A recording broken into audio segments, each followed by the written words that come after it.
కీర్తన 72వ అధ్యాయం. దేవా, రాజునకు నీ న్యాయ విధులను, రాజకుమారునికి నీ నీతిని తెలియజేయము. నీతిని బట్టి నీ ప్రజలను, న్యాయ విధులను బట్టి శ్రమనొందిన నీ వారికి అతడు న్యాయం తీర్చును. నీతిని బట్టి పర్వతములను, చిన్న కొండలను ప్రజలకు నెమ్మది పుట్టించును. ప్రజలలో శ్రమనందు వారికి అతడు న్యాయం తీర్చును. బీదలను, పిల్లలను రక్షించి బాధపెట్టు వారిని నలగగొట్టును. సూర్యుడు నిలుచున్నంత కాలము, చంద్రుడు నిలుచున్నంత కాలము తరములన్నిటను జనులు నీ యందు భయభక్తులు కలిగి ఉందురు. గడ్డి కోసిన బీటి మీద కురియు వానవలెను, భూమిని తడుపు మంచి వర్షం వలెను అతడు విజయం చేయును. అతని దినములలో నీతిమంతులు వర్ధిల్లుదురు. చంద్రుడు లేకపోవు వరకు క్షేమాభివృద్ధి కలుగును. సముద్రము నుండి సముద్రం వరకు, యూఫ్రటీసు నది మొదలుకొని భూ దిగంతముల వరకు అతడు రాజ్యం చేయును. అరణ్యవాసులు అతనికి లోబడుదురు. అతని శత్రువులు మన్ను నాకెదరు.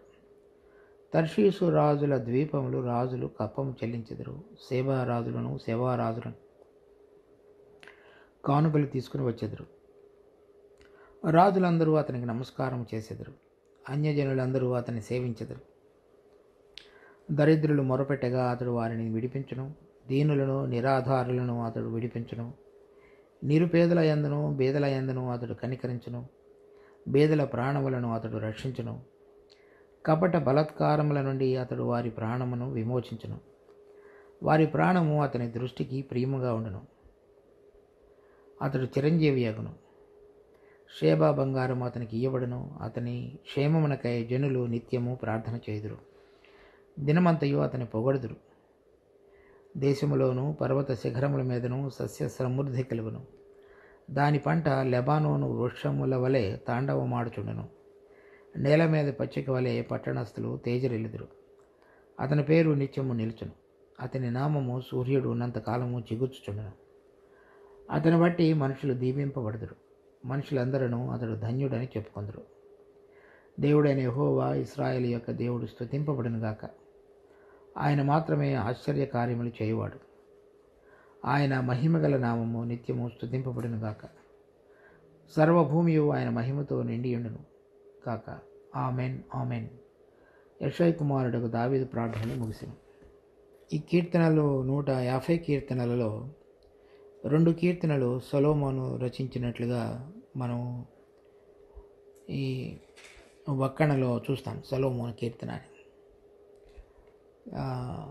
తర్వాత ఈ 72వ కీర్తన, 127వ కీర్తన, ఈ 2 కీర్తనలు సొలొమోను రచనకర్తగా పేర్కొనబడింది.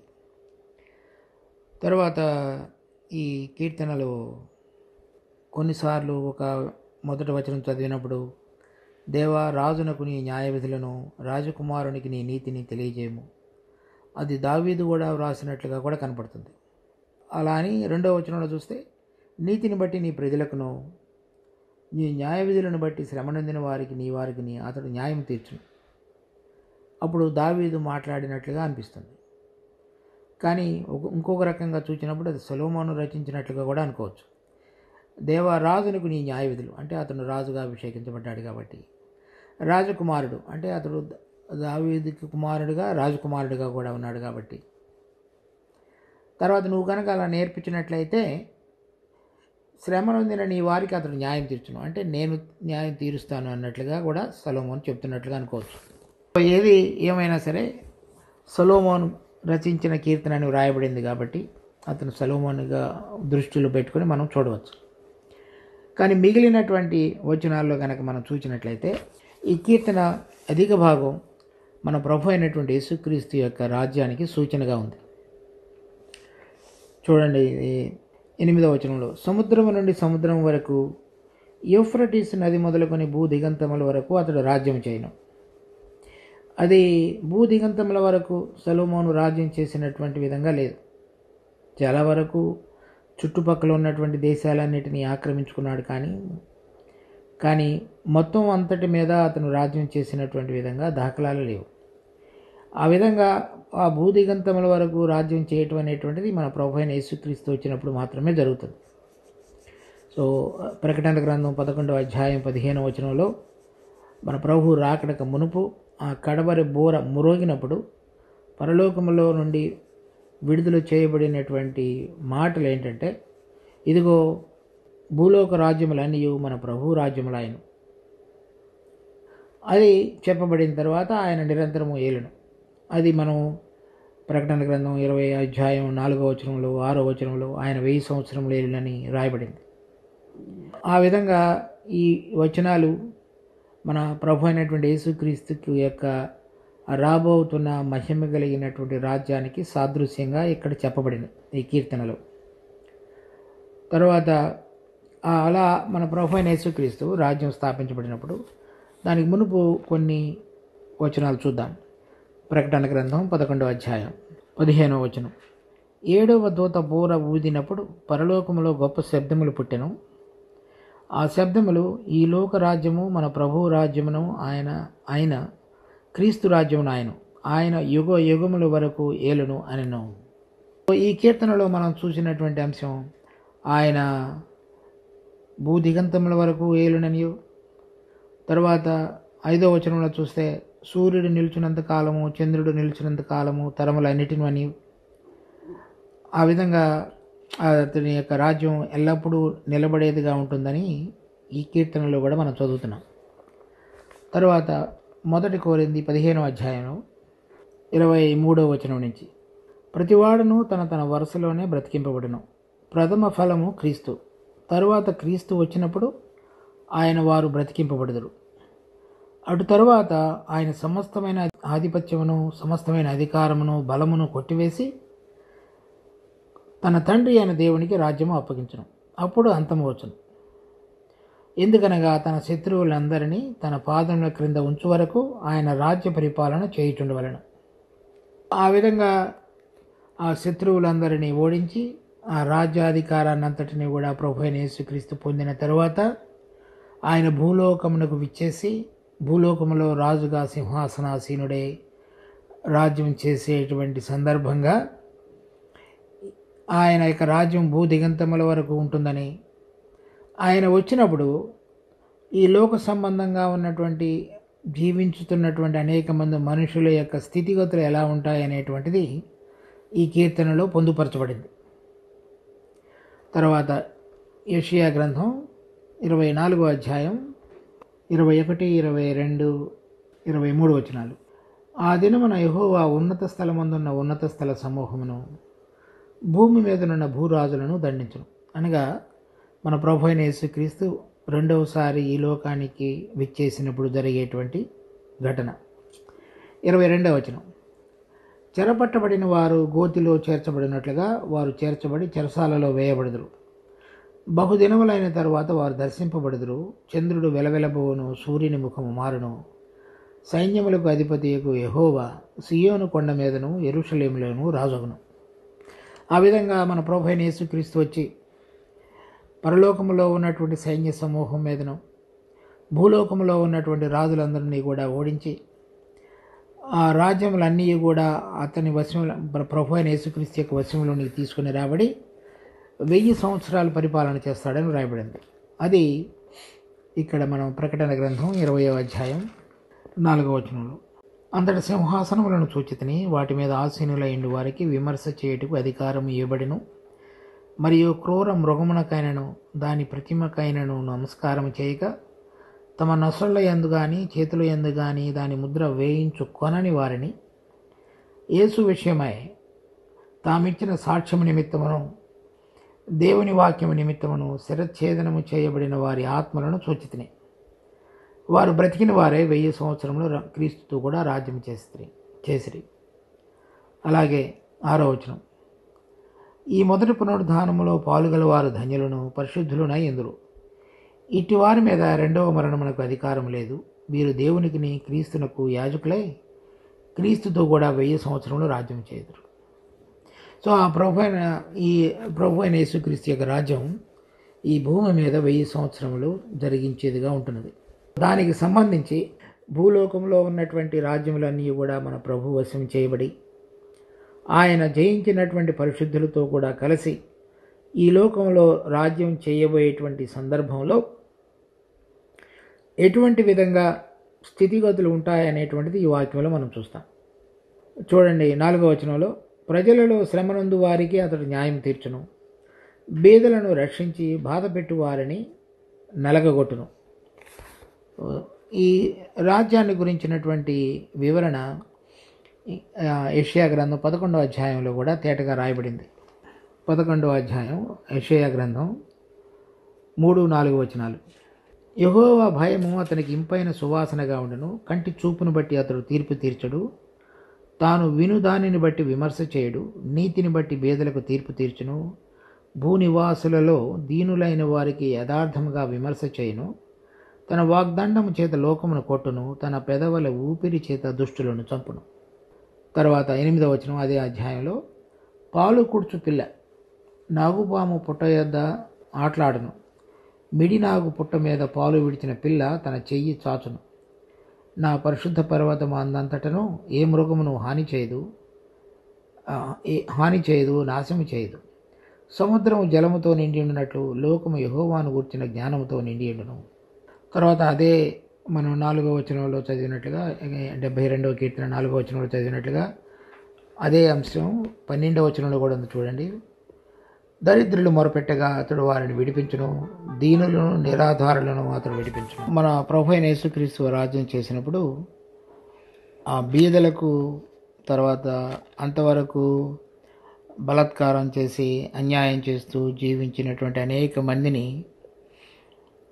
ప్రభు శిక్షించి వారందరి ఎవరైతే శ్రమ నొంది ఉన్నారో, బేదలుగా ఉన్నారో, అన్యాయంగా సహించారో, తర్వాత బలవంతుల చేతిలో నలిగిపోయారో వారందరినీ కూడా 2వ వచనంలో కూడా చూస్తే, న్యాయ విధులను బట్టి శ్రమ నొందిన నీ వారిని అతడికి న్యాయం తీర్చును. అలా న్యాయం తీర్చి తన రాజ్యము ఏదైతే పరలోక సంబంధంగా మనుషులను సృష్టించుటలో అందరూ కూడా క్షేమంగా జీవించాలనేటువంటి విధంగా దేవుని యొక్క రాజ్యం ఉంటున్నదో దాన్ని స్థిరపరిచేవాడుగా ఉంటాడు. 12వ వచనంలో, దరిద్రులు మొరపెట్టగా అతడు వారిని విడిపించును. దీనులను నిరాధారులను అతడు విడిపించును. అంటే ఇప్పుడు మనకి ఎవరైనా ఆధారం లేకపోతే ఈ లోకంలో జీవించడం ఎంత కష్టంగా ఉంటున్నదో, కానీ ఆ దినాలలో ఆ విధంగా ఉండదన్నమాట. తర్వాత 13వ వచనంలో, నిరుపేదల యందును బేదల యందును అతడు కనికరించును. బీదల ప్రాణములను అతడు రక్షించును. ఆ విధంగా వారందరినీ కూడా భద్రపరిచి వారికి కావాల్సిన అవసరతలు మొరపెట్టినప్పుడు వారికి సహాయం చేసేటువంటి వాడిగా ఉంటాడు. దాని తర్వాత అలా మనుషులందరి విషయంలో కూడా అటువంటి శ్రద్ధ కలిగి న్యాయము నీతితోటి రాజ్యం చేసేటువంటి విధంగా దేవుని యొక్క రాజ్యం భూమి మీద 1000 సంవత్సరాలు బయలుపరచబడుతుంది. అటువంటి సమయంలో అది సృష్టి ఏ విధంగా ఉంటున్నది అనేటువంటిది 16వ వచనంలో ఉంది. దేశంలోనూ పర్వత శిఖరముల మీదను సస్య సమృద్ధి కలుగును. దాని పంట లెబనోను వృక్షము వలె తాండవమాడుచుండును. నేల మీద పచ్చిక వలె పట్టణస్థులు తేజరిల్లుదురు. ఆ సృష్టి యావత్తు కూడా ఆ దినాలలో దేవుడు ఏ విధంగా కోరి ఉన్నాడో మొదటలో సృష్టించినప్పుడు అటువంటి విధంగా సృష్టి తన యొక్క ఫలాన్ని అందించేదిగా ఉంటుంది. చూడండి, రోమాపత్రిక 8వ అధ్యాయం 19వ వచనం నుంచి, దేవుని కుమారుల ప్రత్యక్షత కొరకు సృష్టి మిగులు ఆశతో తేరి చూచుచూ కనిపెట్టుచున్నది. ఏలయనగా సృష్టి నాశనమునకు లోనైన దాస్యములో నుండి విడిపింపబడి దేవుని పిల్లలు పొందబోవు మహిమగల స్వాతంత్ర్యము పొందుదును అను నిరీక్షణ గలదై స్వేచ్ఛగా కాక దానిని లోపరిచిన వాని మూలముగా వ్యర్థపరచబడెను. సృష్టి యావత్తు ఇదివరకు ఏకగ్రీవముగా మూలుగుచూ ప్రసవ వేదన పడుచున్నదని ఎరుగుదము. కనుక ఇప్పుడు మనం చూస్తున్నటువంటి భూమి ఫలింపు కానీ సృష్టి యావత్తు కానీ దేవుడు కోరిన విధంగా మొదట్లో ఏ విధంగా సృష్టించబడిందో అటువంటి విధంగా సృష్టి యావత్తు కూడా నడిపించబడటం అనేటువంటిది జరగటం లేదు. ఎందుకనగా ఒక మనిషి పాపం చేయటం ద్వారా, చూడండి ఆదికాండం 3వ అధ్యాయం 17వ వచనం, ఆయన ఆదాముతో, నీవు నీ భార్య మాట విని తినవద్దని నేను నీకు ఆజ్ఞాపించిన వృక్ష ఫలములు తింటివి కనుక నీ నిమిత్తము నేల శపింపబడినది. ప్రయాసముతోనే నీవు బ్రతుకు దినములన్నీ దాని పంట తిందువు. అది ముండ్ల తుప్పలను గచ్చపొదలను నీకు మొలిపించును. పొలంలోని పంట తిందువు. ఇక్కడ మనం చూసినప్పుడు 72వ కీర్తనలో దేశంలోనూ పర్వత శిఖరముల మీదను సస్య సమృద్ధి కలుగును. అక్కడ అది శపించబడటం ద్వారా మనిషి ప్రయాసంతో తర్వాత చెమట ఓర్చి తినవలసిన విధంగా 19వ వచనంలో చూస్తే ఆదికాండం 3వ అధ్యాయం, నీ ముఖపు చెమట కార్చి ఆహారం తిందువు, ఏనగా నేల నుండి నీవు తీయబడితివి, నీవు మన్నే కనుక తిరిగి మన్నైపోదు అని చెప్పాను. భూమి శపించబడినటువంటి ఆ శాపం ప్రభు అయిన యేసుక్రీస్తు యొక్క రాజ్య సమయంలో తీసివేయబడి సమస్తమైనటువంటి సృష్టి కూడా మరలా దేవుని యొక్క అధికారం కిందకి తీసుకుని రాబడి చక్కగా ఎటువంటి ఉద్దేశంతో అయితే దేవుడు భూమిని సృష్టించాడో అటువంటి సస్యశ్యామలంగా చేయబడి బీదలు, ఇబ్బందులు ఉన్నవారు, శ్రమనందిన వారు అందరూ కూడా ఆ సస్యశ్యామలమైనటువంటి పంట తాండవం ఆడుతుండగా వారందరూ ఆశీర్వదించబడతారు. మనిషి పాపం చేయడం ద్వారా వచ్చినటువంటి శ్రమ ద్వారా జీవించడం అనేటువంటిది, చెమటోర్చి ప్రయాసంతో జీవించడం అనేటువంటిది తీసివేయబడుతుంది. ఆ విధంగా మొదటలో దేవుడు సృష్టించినటువంటి సృష్టి యొక్క క్రమం తిరిగి పునఃస్థాపించబడి మరి అక్కడ ఆ దినాలలో జీవించేటువంటి మనుషులందరూ కూడా దేవుని యొక్క ఆశీర్వాదాన్ని ప్రత్యక్షంగా చూడగలిగే విధంగా దేవుని యొక్క రాజ్యం మన మధ్యలో ఉంటుంది. 18వ వచనం, దేవుడైన యెహోవా ఇశ్రాయేలు యొక్క దేవుడు స్తుతింపబడునుగాక, ఆయన మాత్రమే ఆశ్చర్య కార్యములు చేయువాడు, ఆయన మహిమగల నామము నిత్యము స్తుతించబడునుగాక. చూడండి, సంఖ్యాకాండం 14వ అధ్యాయం 21వ వచనం, అయితే నా జీవము తోడు భూమి అంతయు యెహోవా మహిమతో నిండుకొనియెను. అంటే మన ప్రభువైన యేసుక్రీస్తు రెండోసారి వచ్చి ఆయన రాజ్యాన్ని స్థాపించినప్పుడు భూమి అంతయు కూడా ఆయన మహిమతో నిండి ఉంటుంది. తర్వాత జకర్యా పుస్తకం 14వ అధ్యాయం 9వ వచనం, యెహోవా సర్వలోకమునకు రాజయుండును, ఆ దినమున యెహోవా ఒక్కడే అనియు ఆయనకు పేరు ఒకటే అనియు తెలియబడును. ఆ విధంగా ఆ మహిమ కలిగినటువంటి నామం అన్ని చోట్ల కూడా స్తుతించబడి అందరికంటే ఉన్నతంగా మన ప్రభు అయినటువంటి యేసుక్రీస్తుతోటి నింపబడి ఉంటుంది. సర్వభూమియు ఆయన మహిమతో నిండును గాక. ఆమేన్, ఆమేన్. అయితే విశ్వాసులమైన మనకు కూడా ఇది వర్తించేదిగా ఉన్నది. ప్రభు రాబోతున్నప్పుడు కలగజేయబడబోయే వంటి విషయాలను సొలొమోను ఇక్కడ రచించాడు. కానీ విశ్వాసులమైన మనం అటువంటి క్రమంలోనే జీవించవలసిన వారంగా ఉన్నాం. ఉదాహరణకి మన ప్రభు అయిన యేసుక్రీస్తు వచ్చి భూమి మీద రాజ్యం చేయుట అనగా, ఇప్పుడు విశ్వాసులైన వారి హృదయాలలో ఆత్మ సంబంధంగా ఆయనను రాజుగా ప్రతిష్ఠించి ఆయన మన మధ్యలోనే ఉన్నాడని ప్రతి ఒక్క విశ్వాసి ఆ విధంగా ఆయనకు లోబడి జీవించడం, తర్వాత సంఘంగా కూడి వచ్చినప్పుడు మనందరం కూడా ఒక రాజ్యంగా చేయబడి ఉన్నామని, ఆయన మన మధ్యలో రాజుగా ఉన్నాడనేటువంటి అవగాహన కలిగి ఆయనకు లోబడుతూ జీవించడం అనేటువంటిది జరిగించినప్పుడు రాబోతున్నటువంటి రాజ్యం యొక్క మహిమ లేక ఆయన యొక్క ప్రభావాన్ని మన మధ్యలోనే బయలుపరచబడటం అనేటువంటిది మనం రుచి చూడవచ్చు. కనుక విశ్వాసులమైన మనం మన దృష్టిలో ఇప్పుడు బేదలైన వారు, శ్రమలైన వారు, బలాత్కారాల యొక్క చేత శ్రమలలో గుండా వెళుతున్న వారు, వారి విషయంలో మన ప్రభు యొక్క రాజ్యం వచ్చినప్పుడు ఏ విధంగా జరగబోతున్నదో అటువంటి మనసు విశ్వాసులమైన మనందరం కూడా వారి పక్షంగా కలిగి ఉండాలి. తర్వాత ఆయనకు మహిమ తీసుకుని రాగలిగేటువంటి విధంగా మనము ఆయన ప్రభావాన్ని లోక సంబంధమైనటువంటి శక్తుల ప్రభావం నుంచి విడుదల పొందుతూ దేవుని ప్రభావం ద్వారా గనక మనం జీవించగలిగినట్టయితే ఆయన రాజ్యాన్ని మన వ్యక్తిగత జీవితాల్లో, మన కుటుంబ జీవితాల్లో, సంఘ జీవితాలలో చక్కగా బయలుపరచబడగలిగిన వారంగా జీవించగలుగుతాం. సొలొమోను తను జీవించిన కాలంలో తను రాజ్యం యొక్క మొదటి దశ సమయంలో ఆ విధంగా ఇటువంటి రాజ్యాన్ని స్థాపించిన వాడుగా ఉన్నాడు. తర్వాత ఒకసారి అతడు ఫరో కుమార్తె, తర్వాత వేర్వేరు అన్యరాజుల యొక్క కుమార్తెలను కూడా చేసుకొని వారందరూ అతనిని విగ్రహారాధనకు మరల్చినప్పుడు ఆ రాజ్యము క్షీణించిపోవటం అనేటువంటిది మనం చివరి దశలో చూస్తాం. కానీ మన ప్రభు అయిన యేసుక్రీస్తు యొక్క ఆ రాజ్యానికి సూచనగా ఉన్న సొలొమోను యొక్క మొదటి దశ రాజ్య పరిపాలనా సమయం ఏ విధంగా ఉందో మన ప్రభు అయిన యేసుక్రీస్తు వచ్చినప్పుడు ఆయన భూమి మీద ఏ విధంగా రాజ్యం చేయబోతున్నాడో దానికి అనుగుణంగా ఆత్మ సంబంధంగా విశ్వాసులమైన మనం మన జీవితాలను ఆయనకు సంపూర్ణంగా సమర్పించుకొని రాజుగా ప్రతిష్ఠించి ఆయన మనకు అనుగ్రహించబడినటువంటి ఆత్మచేత దినదినము నడిపించబడుతున్నప్పుడు ఆ పరలోక సంబంధమైన రాజ్యము మన హృదయములలో వెళ్ళి విరుసుట అనేటువంటిది మనం చూడగలుగుతాం. అది మనం దినదినము మన యొక్క అనుభవంగా మారాలి. అప్పుడు మాత్రమే మనము ఆ అపవాది సంబంధమైనటువంటి శ్రమ లేక శోధన లేక శాపంలో నుంచి బయటపడి దేవుని యొక్క ఆశీర్వాదమును మన జీవితాలలో చక్కగా అనుభవించుకొని మనము దేవునికి మహిమ, అనేక మంది దేవుని పిల్లలకు, మన చుట్టూ ఉన్నటువంటి అనేక మంది అన్యజనులకు కూడా ఆశీర్వాద కారణంగా చేయబడినటువంటి జీవితంలోనికి మనం నడిపించబడగలుగుతాం. అది మనకు నిజమైనటువంటి ఆశీర్వాద కారణం. కనుక ప్రభువైన యేసుక్రీస్తు వచ్చినప్పుడు దేన్నైతే ప్రత్యక్షంగా బయలుపరచబోతున్నాడో అది మన వ్యక్తిగత జీవితాల్లోనూ, కుటుంబ జీవితాల్లోనూ, సంఘ జీవితంలోనూ అది పరోక్షంగా ఈ 20 దినాలలో మనకు అనుభవపూర్వకమైనదిగా మార్చబడాలి. అటువంటి దాని కొరకై దేవుడు మనందరికీ కృప చూపించునుగాక. ప్రార్థించుకుందాం. మా జీవం కలిగిన తండ్రి, మీరు ఇచ్చినటువంటి ఈ సమయాన్ని బట్టి ఎంతో వందనాలు.